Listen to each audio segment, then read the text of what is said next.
All right, let's talk Dallas Cowboys. I'm Nick, and this is our daily Cowboys show. Had some technical issues, difficulty. I'm still on the road, so I'm not in my usual environment. So give me a little grace here if it doesn't look or sound as well as it normally does when I'm in my normal recording situation. But look, I take one day to try and fix some technical problems, and the biggest news day in the past half decade happens, guys. Of course, the Parsons trade. And one thing I'm not going to do is I'm not going to give you my opinion on whether it was a good or a bad trade. We all have that opinion. We all have our own thoughts, right? Everyone from the grandmother, from the top people on Fox Sports to everyone watching and commenting on it, right? Everyone's got their opinion, but I want to focus on just sort of the undercurrent reporting that's happened coinciding with this news story here, of course, the Parsons trade, and talk about what it means and the message the Cowboys are saying. To me, that's what we should focus on. And to that end, let me pull up our first report here. This is a tweet courtesy of Josina Anderson. She posted, Cowboys owner Jerry Jones on the Micah Parsons trade to the Packers. There was no question in our minds that Micah could bring us a lot of resources on a trade. That has been on my mind since we hired Brian Schottenheimer. All right, that last sentence to me is extremely interesting, right? Because Schottenheimer was hired during the process of going through the head coach to really do three things for the Cowboys. And Schottenheimer's been very public about it since they hired him and throughout this entire process through the offseason, training camp, preseason. Number one, he wants to establish a meritocracy, right? That's his goal. Number two, he wants to have a really strong culture. He's all about culture. He's all about building a championship locker room and culture. And number three, he wants to run the football and stop the run. Those three things. We're talking meritocracy, run the football, stop the run, and championship culture. That's what he's talked about from day one. And this move right here, I think, was really two things here from the Joneses. Number one, they want to allow Schottenheimer to build the team based on what he wants it to do, right? And then number two, with that thought in mind, is this was a big vote of confidence and a big belief in Schottenheimer. That's what this trade was, guys. And we'll get into some reporting and some data to kind of highlight that. So let's go into some more reporting around the trade here. This was a tweet courtesy of Adam Schefter, focusing on the paragraph there on the bottom. The Packers, Parsons and the Packers have already reached agreement on a 4-year, $188 million contract. David Mulligetta of Athletes First. All right, I don't really care about the agent there. Record-breaking contract that includes $120 million, fully guaranteed at signing. It makes Parsons the highest paid non-quarterback in NFL history. So a massive move. We're talking $47 million annualized over the next 4 years. Wow, huge number right there. And when you talk about meritocracy, right, it's about paying people what they're worth. It's about being fairly compensated. It's not paying people. Excuse me. People think of meritocracy is about, hey, if someone's good, you pay them a lot of money, right? If they're really smart, you pay them a lot of money. No, a meritocracy is you get paid, you get compensated per your merit, per the value you provide. You don't get paid under it, you don't get paid over it either. That's what a meritocracy is. So when we look at the edge position, it's very interesting. So let's pull up this next table here, pulled from overthecap.com, a great website for all of those who aren't familiar with it. And here we have the top, before the Parsons signing here, or the Parsons trade and sign, the top edge rushers by average per year cap hit. You can see TJ Watt, 41, Myles Garrett, 40, Daniel Hunter, 35, Max Crosby, 35.5, Nick Bosa, 34, and so on and so forth. There's a clear market there.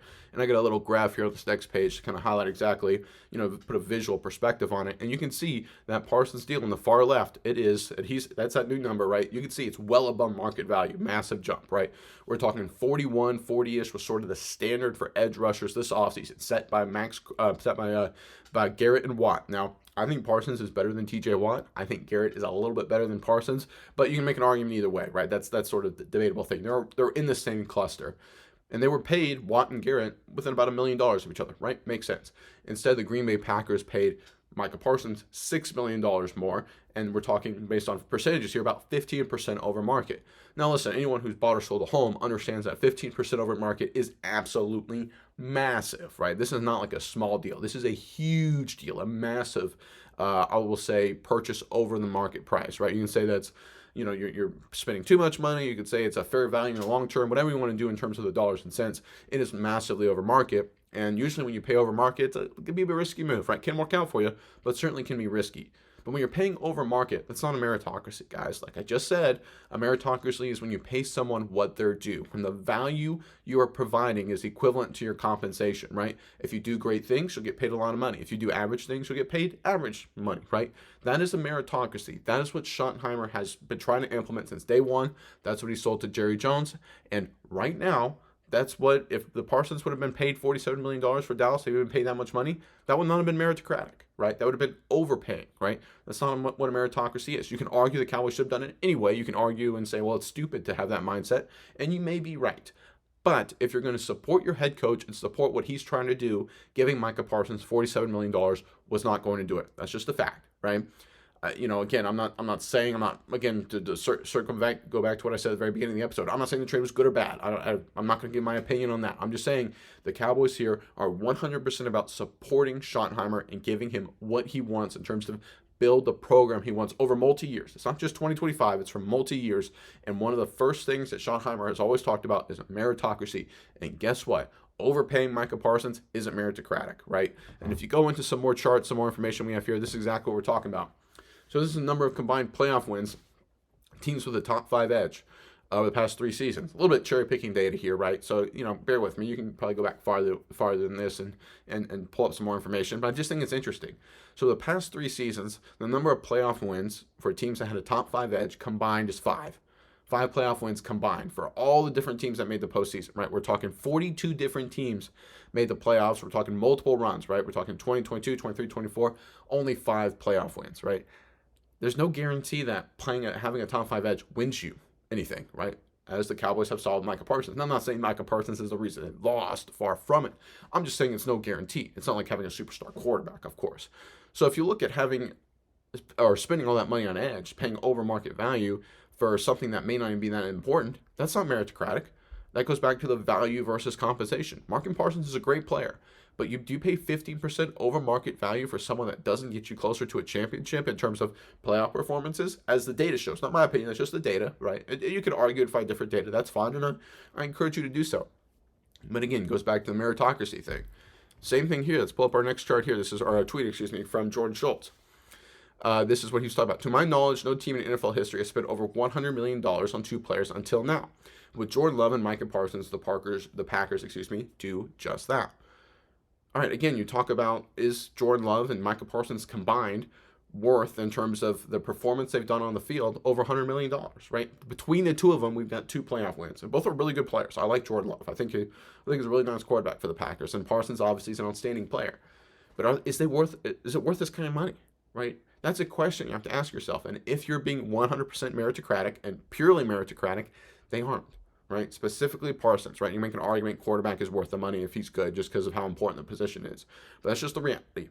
Micah Parsons, $108 million, $120 million fully guaranteed, whatever the number was, $47 million APY. If you're about meritocracy, if you're about paying people what they, compensating them equivalent to the value they provided, the definition of meritocracy, this ain't it, right?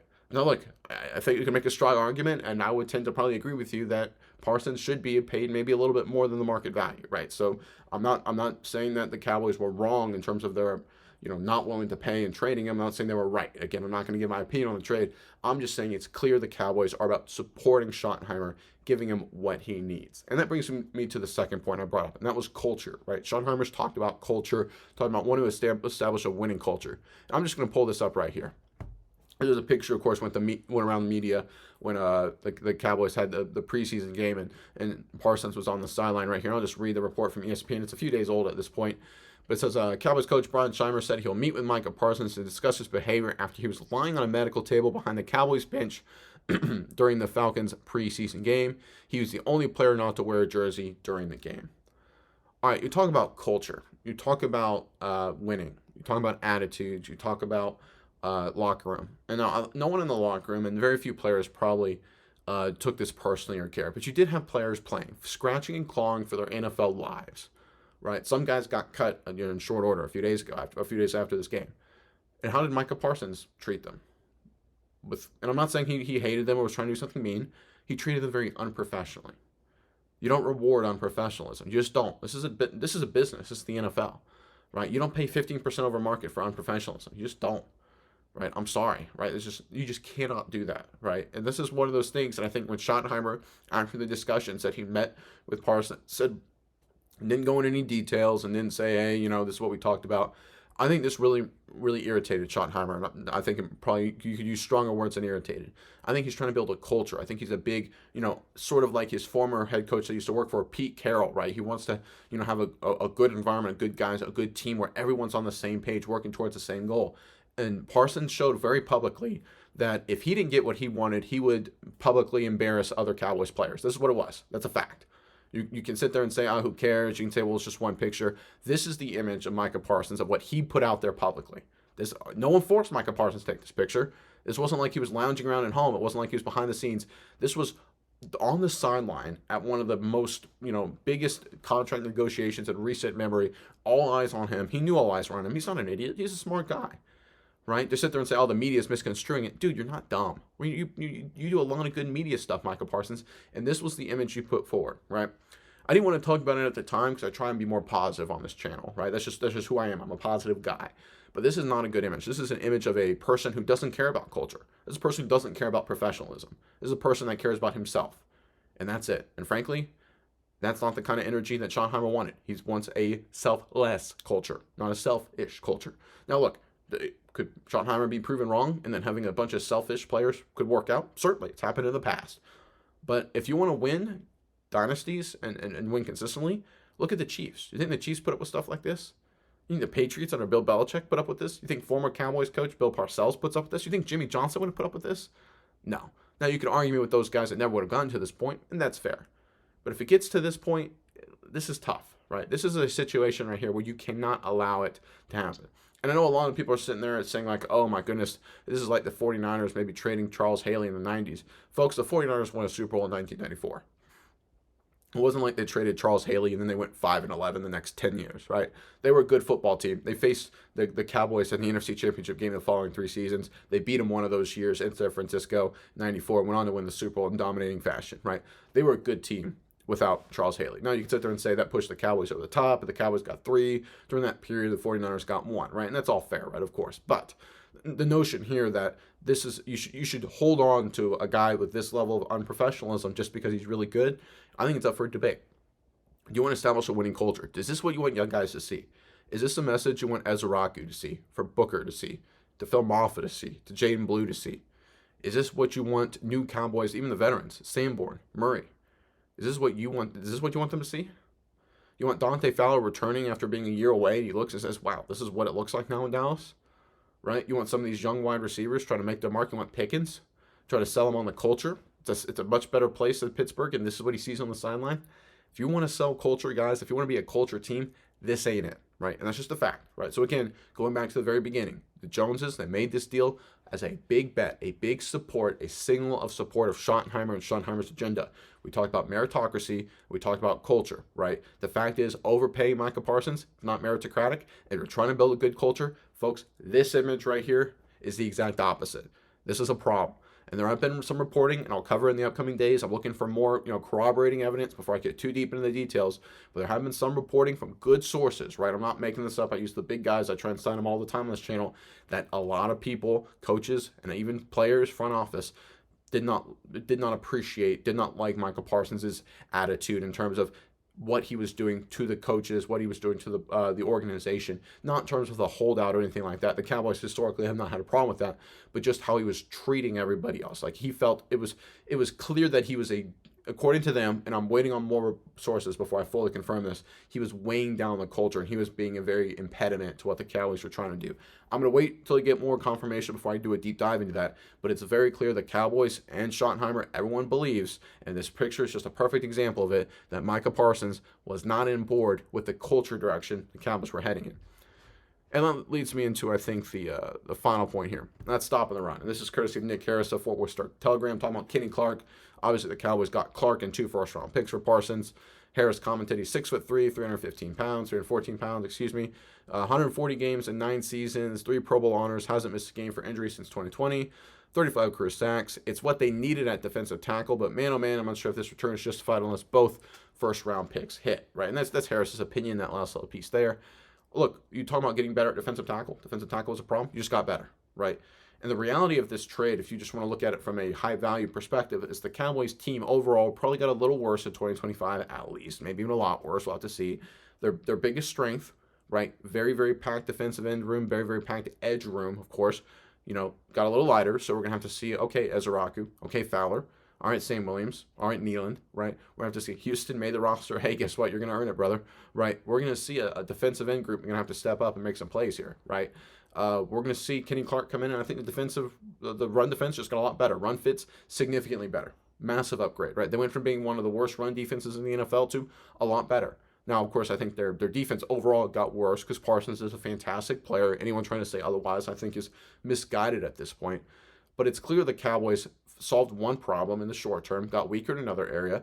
But the 2 first-round picks, the Packers' first-round picks the next 2 seasons, now they're set up better for the future. They have a lot of capital now. They can go out and get guys. They know how can rely on rookies, right? You want to talk about Pickens? If Pickens is a stud, they're going to re-sign him. They have plenty of cap space to do that. Second most cap space in the NFL right now. How about Tyler Smith, DeRon Bland, right? These guys, a lot of Cowboys fans, myself included, especially when it comes to Smith, need to re-sign him and get him on board. They've got the dollars to do it, no problem now. So you talk about a brighter future ahead, absolutely. So a darker 2025, but they've set themselves up for the future. They're borrowing a little bit from the future, borrowing a little bit from the present for the future, right?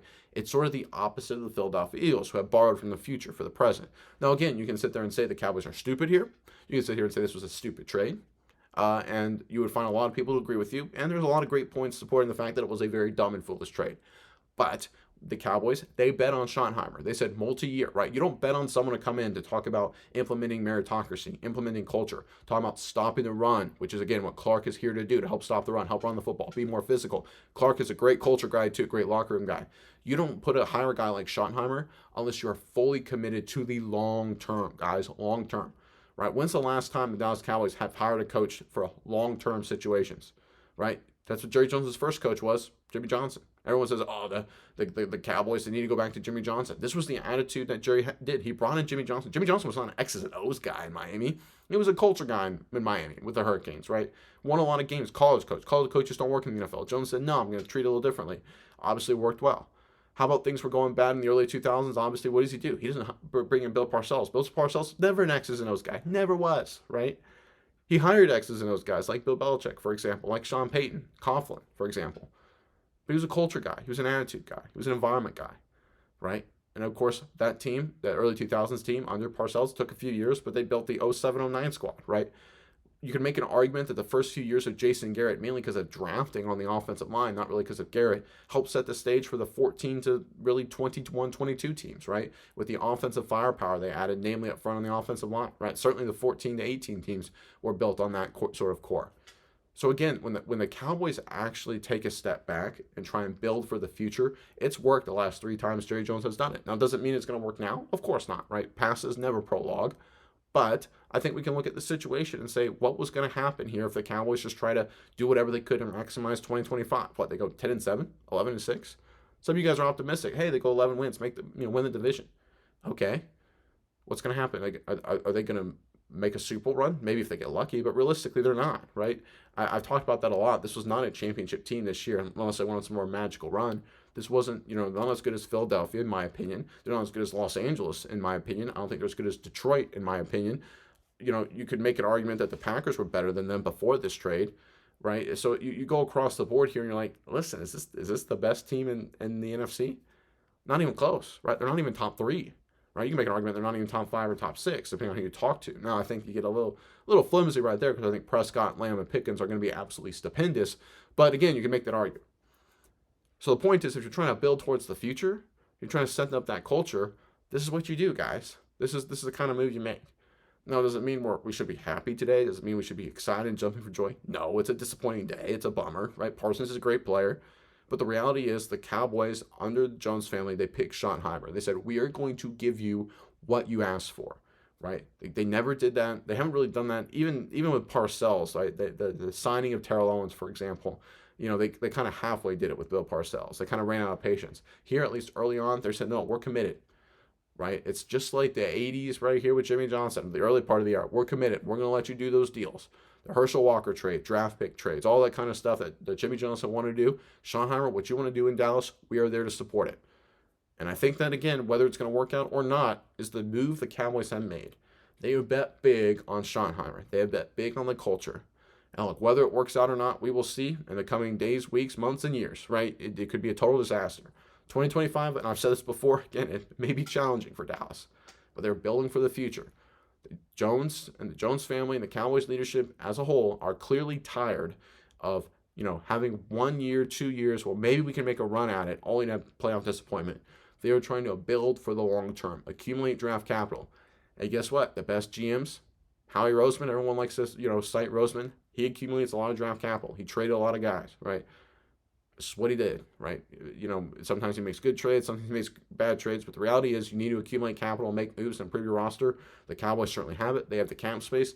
This is a team that, again, tough for 2025, but they're setting the culture. They're setting the standard with the meritocracy. They want to stop the run. They want to run the football. That's abundantly clear. This is who the Cowboys want to be, right? The Cowboys have made this move to set the vision for Schottheimer. Whether it works out or not, again, I think 2025, I don't think it'll be better as 1989. Maybe it will be. Who knows? We'll have to wait and see. But I think it's clear that the Cowboys sit there and say, listen, we're going to treat this like we did in the late 1980s. Jimmy Johnson, we're going to let you do your thing, and we're going to let it take multiple years. And the notoriously impatient Jerry Jones, who's made a lot of questionable moves over the past 2 decades, appears to, at the end of his sort of 30-year run here with Dallas, however many years it's been, it's clearly he's going back to being patient, right? Which it's taken a long time. We'll have to see how it shakes out. But again, it's clear here. Undeniable fact. This move was made for one man and one man only, and that was Coach Schottenheimer. All right, so I missed the show yesterday with the technical difficulties. I mean, it's one of those things. Sometimes computers blow up and crash all the time, but it's even harder when you do this kind of thing because you lose everything, right? I had to do a full data transfer, full hard drive transfer. Not that you guys care, but man, it can be just a real tough situation. But let's look at the comments from yesterday and the ones that are still relevant, of course, because obviously with the Parsons trade, a lot of things have changed. So this is from Terrence Liebert, 8655, and I thought this was an interesting comment here. There's a lot of little impressions here in the comment section. He said, Dante Fowler, Houston, Sam Williams, Ezraku, and maybe Micah. That's a mean pass rush if they play to their potential. Yeah, throwing Oso Digizua. Now you're throwing Kenny Clark, who's a decent pass rusher, more of a run stuffer, run fit kind of guy. And look, I know Micah Parsons isn't there anymore now, of course, but that still was a deep group, right? Defensive end was the deepest group on this team, in terms of their entire depth chart. So if you're talking about a position where they go from being championship caliber to still, I think, okay, this was the one position group where they could afford to do it. So again, good comment there, kind of seeing it ahead of time potentially. Let's see here. Saw this kind of comment a few times talking about the running back position. Miles Sanders, this is at Shaw-R6X, interesting handle. Miles Sanders is trash. The fact they kept him on the roster is a joke, and we still probably won't be able to run the ball. Well, I think we talked about it a couple of days ago, right? Is that the Sanders keeping him on the team and stashing Maffa on IR was sort of that was the pair move they did there. Look, Sanders is running back 3 behind Javonte Williams and Jaden Blue, right? That's a fact. We all know that. Sanders is only going to play in certain reserve situations, or if someone gets hurt, maybe as a pass blocker in third downs if they don't trust Jaden Blue in certain situations. But he's not going to be the primary runner, not even close, right? It's going to be Williams and Blue, right? And by the end of the season, it's probably going to be Williams, Blue, and Maffa. That's what the Cowboys have at least signaled, and they seem to be heading in that direction. Miles Sanders is just a short-term guy, right? It's sort of like a good comparison is when a team drafts a quarterback in the first round and they start the backup week 1. We all know it's temporary. The rookie's going to play and start eventually. That's the situation here with Miles Sanders and Phil Maffa based on what the Cowboys have publicly and kind of sort of not so publicly orchestrated. Let's see here. Bobby Demand commented, did you get your ears lowered? Haircut? I did. Thank you for noticing. This is from Monte Murdoch, 5032. Nick, great points as usual. Thank you. We'll stop the comment there. No, I'm kidding. But these two are these two things I'm most upset about was, in my view, diametrically opposing culture changes that are shouting hypocrisy with Schotty's philosophy. You have Mozzie that obviously wasn't a consistent playmaker in the preseason, and he doesn't get cut. And you have Trayshawn Holden, who has done nothing but be playmaking consistent through everything and doesn't make the cut. Please explain. Well, I mean, Holden had a disappointing final preseason game, right? He did not play well against the Falcons, and Mozzie Smith did play better against the Falcons. So the fact that inconsistency versus consistency, I could argue both were inconsistent. I think Holden had a good, solid preseason, but the reality is you also have to look at the position grouping. And again, as this comment happened before the Cowboys trade, it's not like the Cowboys now believe that Mozzie Smith is ready to be their day one starters with 80% of the snaps, right? Welcome Kenny Clark, right? So I think it's very clear that Trayshawn Holden, while he did some good things in the preseason, he was not a consistent playmaker, right? He was relatively inconsistent, right? He had a penalty and a drop against Atlanta. He had a practice where he really stood up after the Mingo injury and then disappeared at a few practices. So that's the problem. And again, being the number 5, number 6, number 7 wide receiver on a team, depending on how many teams carry, you're going to have to play a lot of special teams, right? You got to be a consistent special teams player as well. Defensive tackle, not so much, just the nature of the position. So if you're not a consistent special teams playmaker on top of being a playmaker at wide receiver, again, Holden inconsistent at wide receiver, reportedly inconsistent on special teams, that's just the way it goes. Again, it's a tough thing because it's just the position and where you are on the roster, but that's just the reality. All right, Adam the Wizard here. I think you got a little prophecy going on here, man. You said, why does it feel the Cowboys are overstacking in the pass rush room, even though we know we're going to be trying to re-sign Micah? Like, are we trying to find somebody to replace them? I'm kind of scared. Boy, Adam the Wizard, you called it. You definitely call it, right? Definitely seemed as if the Cowboys, and you kind of mentioned it, were preparing for what they saw was the eventuality of Parsons being dealt. And at least they're prepared for it. Whether it's a good plan in terms of their preparation or a terrible plan, time will tell. But good comment there. Good job. This is from Lake West Chase. Said some nice things about me. He said, just a random comment, but this channel came out of nowhere. Props, man. You are a daily listen. Good content. Keep up the good work. Yeah, one of the things I liked, though, was the comments. I think, if I had it my way, to be totally honest, I would do the news for about 2 minutes and then talk to you guys for like 45. Because I think you guys have a lot of great comments. I love hearing other people's opinions. So please keep the comments coming. And if you want me to prioritize your comments, I'm going to do a little plug here. Become a member of the channel. You get it just supports us, supports me, allows me to keep it going as much as I possibly can. Helps handle my my technical difficulties. Helps supports me through that. Even when I'm on the road, so consider becoming a member. I really appreciate it. Bruce Splendor Leith 838 commented, Fant, talking about the tight end Princeton Fant, is a great downfield blocker, but we need to prioritize the running game. That's how we won Super Bowls. Yeah, I think it's one of those things where it's just a numbers game. I do agree. I think he's a really good blocker, but I think they look at Brevin Spanford, a guy I'm very high on, and say when healthy, Spanford is a better blocker, right? And so it becomes one of those things. You have Ferguson, who's clearly your number one, and certainly as a receiving threat. You have Brevin Spanford as your blocking tight end. And then they've got, of course, Schoonmaker. I again, someone commented, called me on this. Why you call him like the race car driver, Schumacher? I'm like, yeah, that's fair. That's just how ever since they drafted him, I've been mispronouncing his name, and that's my bad. But yeah, I think it's very clear that the Cowboys believe Brevin Spanford is a better run blocker in terms of how he fits in their offense. And not that Princeton Fan is bad at it. They just like what Brevin Spanford provides more. And look, I did a film review this offseason about Spanford. You can check it out on the channel if you're interested. But, it's clear he's really good at it. And I think the Cowboys just value what he does in the run blocking game a little bit more than Fant, at least this second in time. And I think that's what the move was, to be totally honest there. But I think Princeton Fant did have a good preseason and is a good run blocker. All right, most of the comments are sort of obsolete from the video from a couple of days ago, obviously. Look, guys, it's an interesting time. To be totally fair, to be totally honest. It's, this kind of video is sort of interesting, right? We don't know what the ramifications are going to be. Is this 1989? Is this the Herschel Walker trade, and this is a beginning of a dark time followed by a peak? Is this sort of a nothing burger in terms of, hey, the Cowboys will stumble along in terms of mediocrity? It's going to be hard to tell. We won't know for a few years, right? People are going to look at what happens week 1 and say, or week 4 when Micah returns to Dallas to play the Cowboys, and say that's who the winner or loser of the trade. We won't know until 2028, 2029, guys, when all these draft picks come in. We will know, right? The Packers don't win a Super Bowl, they lost, right? To be clear, they bet their future, Jordan Love, good young quarterback, they bet their future on this deal. First round picks, all that cap space, it's gone, right? If the Green Bay Packers don't win a title or at least don't get to a Super Bowl, they lost this trade. Now the question of whether the Cowboys will win the trade or not, that will happen over years. And look, you have a great player. Michael Parsons was a great player, right? He a lot of great games, a lot of great performances, a lot of fantastic plays. I wish him nothing but the best, as I'm sure most of you guys do, with Green Bay and the Packers, as much as it hates me to say those words.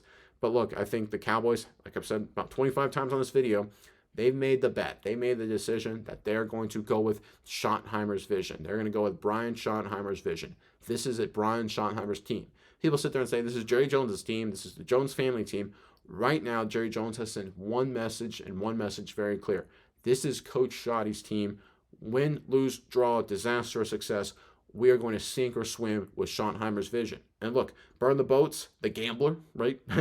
I tell you what, you talk about predictive programming. The Cowboys literally have a documentary come out about the 90s dynasty where they traded the Herschel Walker deal literally right before this kind of trade. That's predictive programming if there ever was one, guys. But again, this is the move that Jones had made. Hyper aggressive, burn the boats.